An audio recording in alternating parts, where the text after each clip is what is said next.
So, hello mga B. So, ayan, nag-order ako na diaper. So, nung nakaraan, nag-order ako ng parang washable na diaper. And, nakailang beses pa lang ako nang gamit kay baby sa garages na yung pisay niya.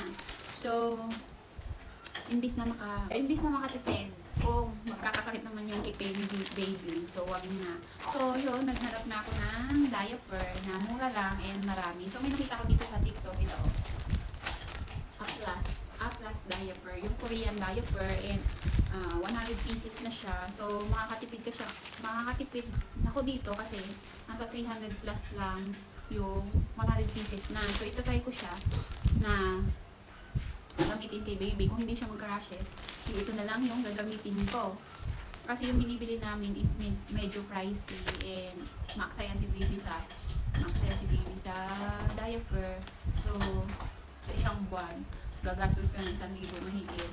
So, naghanap ako ng alternative na mura lang and marami na. So, itatry ko kung magkaka-rashes si baby. So, hopefully, hindi siya magka-rashes kasi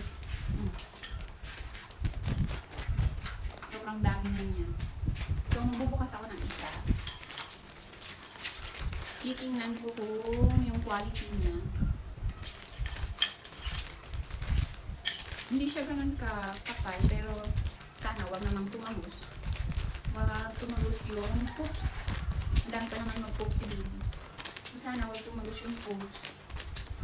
Pero okay na. Ay, maliit. So, newborn itong binili ko and mali talaga siya. Pag newborn talaga. Ewan ko lang kung magkasya ka baby. Sana hindi siya leak. O, ayan.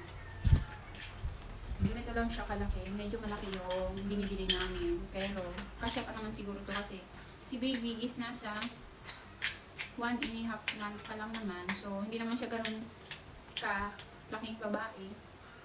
So, kakasya pa yan. Ayan. Medyo manipis siya guys. Pero, pwede na. So, yun lang. I-update ko na lang kayo kung magkakarashi si Inday Zoe.